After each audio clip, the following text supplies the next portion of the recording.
O mistério das emissões de rádio que chegam de galáxias distantes intriga os cientistas há mais de uma década.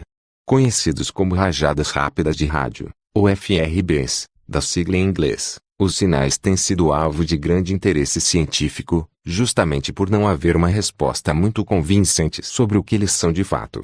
Agora, 3 estudos reforçam uma hipótese que parece cada vez mais perto de ser comprovada.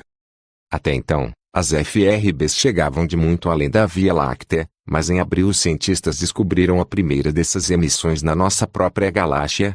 Tratava-se de um pequeno giratório remanescente de uma estrela colapsada, localizado a cerca de 30.000 anos-luz da Terra. Por estar relativamente perto, foi possível analisar melhor esses dados do que nas ocasiões anteriores em que as FRBs chegavam de outras galáxias. Com isso, os cientistas encontraram a evidência mais forte de que algumas, se não todas as FRBs, são causadas por estrelas de nêutrons compactas e altamente magnetizadas, também conhecidas como magnetares. Esta é a explosão de rádio mais luminosa já detectada em nossa galáxia, disse Daniele Micheli, astrofísica da Universidade McGill, referindo-se à detecção de abril. Ela trabalha no telescópio Schirm, o mesmo que detectou esses sinais na Via Láctea. Um magnetar é uma estrela de nêutrons com alto valor energético e sua principal característica são as emissões de raios-X e raios gama.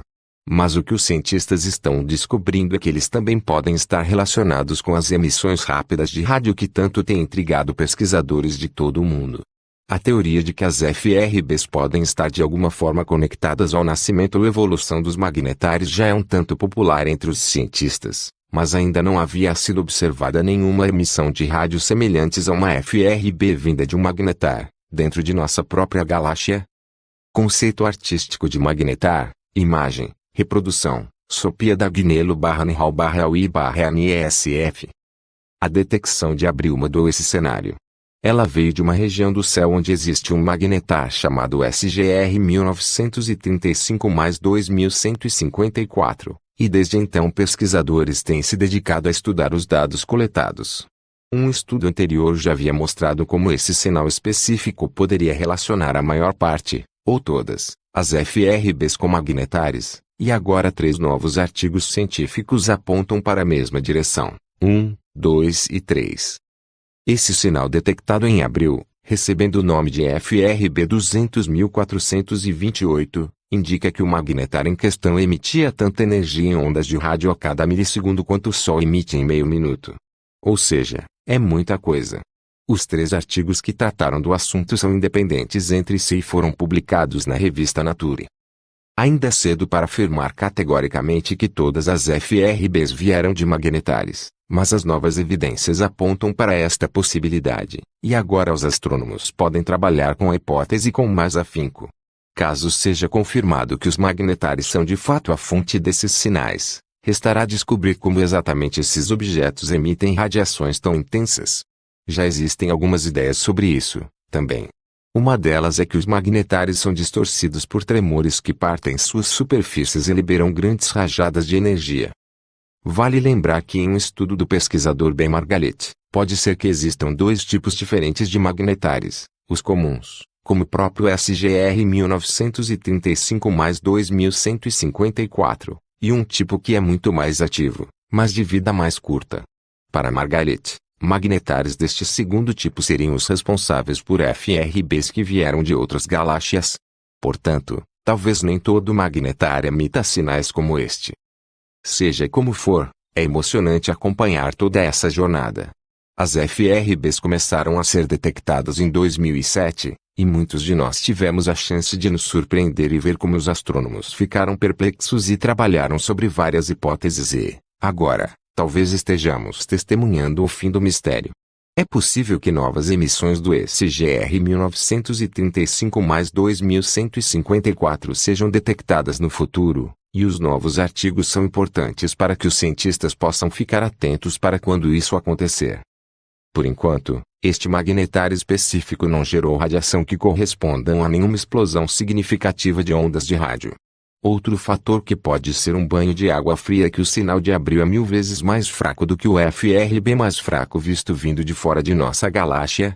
Ou seja, ainda falta algum caminho para preencher as lacunas. Contudo, os astrônomos têm outros objetos para observar nessa pesquisa. Existem cerca de 30 outros magnetários conhecidos que provavelmente estarão na mira dos telescópios, na tentativa de encontrar neles algum sinal parecido com as famosas FRBs, que tanto surpreenderam a comunidade científica de todo o mundo. O melhor é que os astrônomos podem se concentrar em encontrar FRBs em outras galáxias, onde os sinais parecem ser muito mais fortes. E se os magnetários forem descartados nas futuras observações? Bem, os astrônomos têm pelo menos 50 teorias diferentes sobre o que causa as FRBs, incluindo alienígenas. Aliás, é possível que haja dois tipos de explosões rápidas de rádio, que viriam de diferentes fontes.